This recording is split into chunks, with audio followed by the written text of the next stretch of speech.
할까요? 예. 네. 예.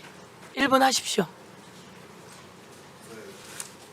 정회 직전에 신동 의원님이랑 고성이 왔다 갔던 것 같은데 일단 유감 말씀을 한번 드립니다. 그게 고성으로 번질 일이 아니었습니다. 신동 의원님 마침 들어오시네요. 그래서 그 부분에 대해서 고성까지 갔던 부분에 대해서는 유감의 말씀을 드리고요. 지금 박상홍 증인이 참석하기로 했다가 지금 또 못 오겠다고 하지 않습니까? 인정할 수 없는 사유입니다. 그렇기 때문에 추가로 다음번에 있는 청문회에도 증인으로 신청을 하겠다라는 얘기를 공식으로 드리고요. 선제적으로 오늘 본인이 무단으로 이렇게 사유서를 제출하고 출석하지 않은 부분에 대해서는 선제적으로 고발 조치해야 된다는 말씀 드리겠습니다. 이상입니다. 예. 박상웅 증인이 아주 중요한 사람입니다. 1313호에 태그 기록을 남긴, 그래서 밤 6시부터 8시까지 그곳에 존재했던, 아니라고 했지만 과학적인 태그 기록이 남아 있었습니다. 박상웅이라고 하는 사람이 왜 1313호에 있었는지 박상용 증인은 이야기해야 합니다. 그리고 오늘 김영남 증인이 있는데 그런 거 다 보고받았을 겁니다. 이야기해야 합니다. 예, 다시 한번 수사를 하는 과정 중에 피의자라고 할까요? 그런 사람들을 수사하는 와중에 그 관계 없는 사람들이 그곳에 가 있으면 안 됩니다. 수발들러 가면 안 됩니다. 그날은 소주와 그리고 회덮밥 등이 들어갔다고 한 날, 그것을 가지고 들어간 사람으로 되어 있어서 오늘 중요한 증인이었음에도 불구하고 아프다고 하는 것을 제가 믿겠습니다. 그러나 그 뒤에라도 오겠다고 해놓고 또 오지 않아, 이것은 증언을 거부한 것과 마찬가지고 약점이 있어서 그런 것이다, 이렇게 말씀드리고, 다음엔 우리 전용기 위원님 말씀처럼 확실하게 조치하도록 하고 이에 대해서 법적 조치도 진행해 나가도록 하고 준비해 주시기 바라겠습니다. 다음은 이주희 위원님 질의해 주십시오. 더불어민주당 이주희 위원님이. 네, 앞서 주질의에서 제가 수용자 조사 지침 확인하면서 우리 수원지검 검사들이 이 조사 지침을 명백히 위반해서 수사했다는 점을 확인했는데요. 다시 지금 제 11조 한번 볼게요. 조서를 작성하는 게 당연히 기본이지만 설사 조서 작성을 안 하는 경우라도 수사 과정 확인서는 반드시 작성하고 수용자의 서명을 받아 편철해야 된다, 이렇게 되어 있어요. 대표적으로 한번 2023년 5월 17일 면담 사례 볼게요. 아까 우리 이화영 증인은 5월 17일에 대해서 제가 굉장히 인상적인 말씀이었거든요. 증인이 항복한 것을 확인한 날이다, 네. 이렇게 했고 그날 술까지 마셨다고 하셨어요. 네. 그 의미 조금 더 말씀해 주시겠어요? 네. 어떤 의미신 건가요? 5월 17일이? 그해 3월부터 지속적으로 그런 허위 진술을 압박하고 또 회유하고 해서 계속 버텨다가 아까 정태우 의원님 질의 때 말씀드렸던 바와 같이 심지어는 고 이해찬 전 총리님까지 구속시키겠다 그러고 가족들 이런 압박이 좀 심해지고. 예, 그래서 결국 그러니까 여러 차례 그런 진술 압박과 회유 끝에 결국에는 같이 모여서 이 진술 결국에 맞추게 된 날이다, 이 말씀인가요? 전에 진술을 맞추는 행위 비슷한 것들은 그 5월 17일 이전에도 한 10여 회 계속 있었고요. 계속 네. 진술 세미나 같은 것들을 했었고, 근데 전날 이후부터는 거의 이제 방치된 상태처럼 그렇게 했었죠. 그렇습니다. 예. 예, 그러니까 본격화되었다, 그렇죠. 이렇게 보면 되는 거죠. 네. 자, 우선 여기 자료 한번 제가 볼게요. 자, 5월 17일에 방용철과 김성태는 각자의 서명이 된 수사과정 확인서가 있어요. 왼쪽부터 두 가지입니다. 맞죠? 네. 그런데 이화영 증인의 경우에는 면담 보고서, 수사 보고죠. 그러니까 면담 보고서만 있고 증인이 서명하는 수사 과정 확인서가 없습니다. 네. 자, 이정현 수원고검장님, 네. 이거 어디 갔습니까? 아까 지침 보셨잖아요. 수사 과정 확인서 반드시 있어야 되죠? 네, 그렇습니다. 그런데 아까도 인정하셨는데 당시 수원지검에서 조사 지침상 의무 명백히 위반한 거 맞죠? 네, 그렇습니다. 예, 가까이 좀 대고 말씀해 주시겠어요? 네, 그렇습니다. 네. 더 기가 막힌 것은 방영철과 김성태 수사과정 확인서 내용인데요. 자세히 들여다보면 아까 그 우리 사건 사무 규칙 그리고 또 이 지침에 따라서 조서 안 쓰는 대신에 조서 미작성 이유를 써야 하거든요. 내용을 보세요. 그런데 혐의 내용에 대해 추후 정리된 입장으로 진술하기로 하여 조서 미작성함이라고 둘 다 똑같이 기재되어 있습니다. 오른쪽 두 개. 그리고 변호인도 그날 없었어요. 자, 이화영의 면담 보고 본인이 작성한 게 아닌데 똑같아요. 그 내용 똑같은 문구가 기재되어 있습니다. 피의자 참고인 같이 모아서 수시간을 면담케 하고 추후 정리된 입장으로 진술하기로 해서 조서를 안 쓴다? 고검장님 그리고 직무대리님 이거 사실상 검사가 진술 조작한 거 자백하는 거 아닙니까? 어떻게 정리된 내용으로 다시 쓰기 위해서 미제출을 한다고 합니까? 자, 지금 당시 목격자, 교도관, 참여자들 여러 폭로 나오고 있습니다.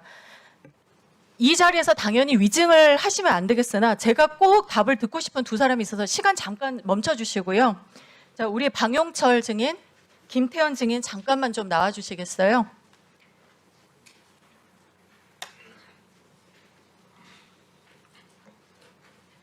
예, 마이크 가까이 좀 서 주시기 바랍니다.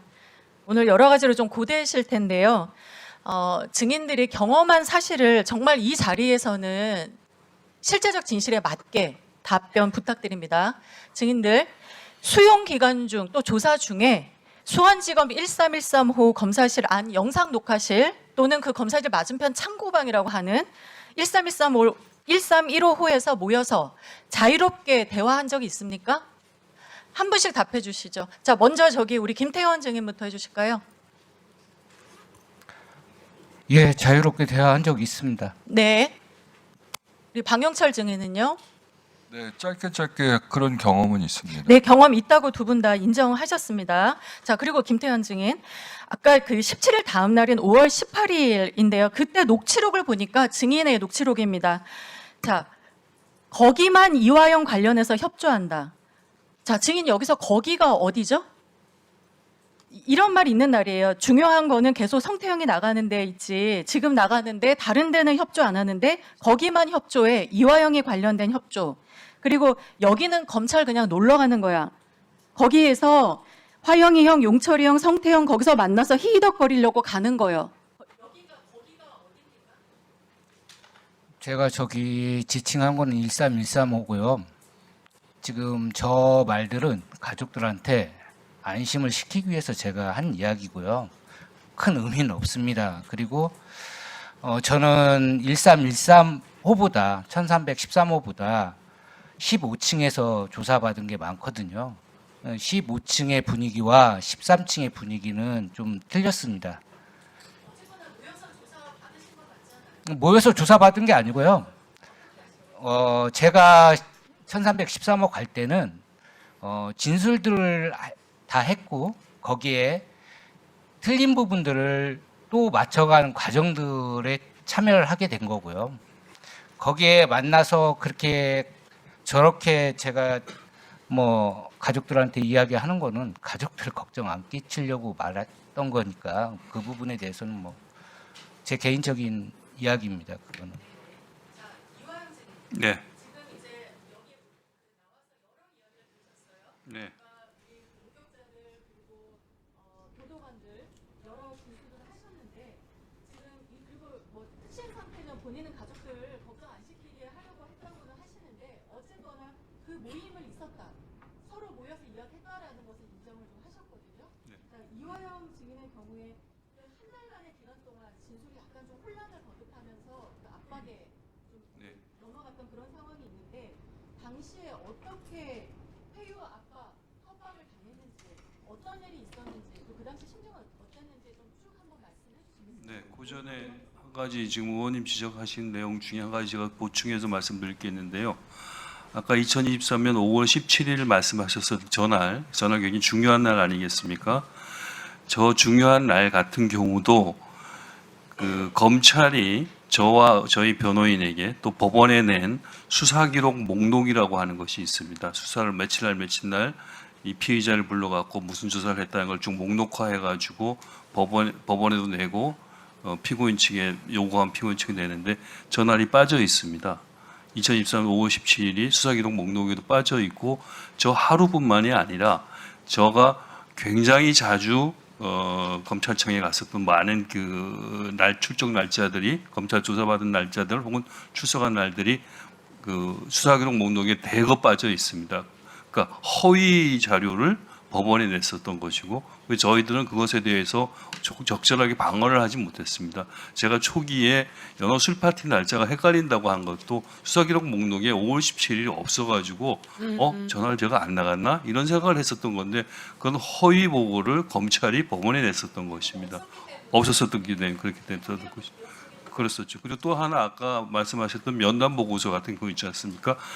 폼이 비슷하지 않습니까? 그런 면담 보고서가 수십 건, 예측컨대 50건 이상이 김성태, 방용철의 면담 보고의 형식이 똑같이 되어 있는데 문제는 뭐였냐면 만약에 김성태 씨가 오전 10시에 검찰청에 갔는데도 오후 2시부터 6시까지 받았다, 면담했다. 시간과 첫 시간과 끝 시간이 다 똑같이 되어져 있고 문투도 아까 말씀하신 똑같이 되어져 있고 사인도 똑같은 사인이 있는 것들이죠. 그러니까 저희가 의심하는 것 혹은 감찰팀에서 의심하는 것은 이것이 사후에 조작적으로 만들어졌을 가능성이 대단히 높다라는 것. 그런 면담 보고서가 굉장히 많이 있었다는 사실을 말씀드리고요. 좀 전에 말씀드렸던 것 같이 5월 17일 이전에 어떤 압박을 제가 받았었냐면 일단은 별건 수사입니다. 별건 수사.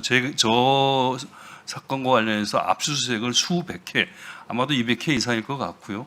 수백 회를 받았고 압수 물품이 5만 건 이상입니다. 그렇게 많은 압박을 받으면서 저를 별건으로 한 30건 가까이 입건을 했었어요.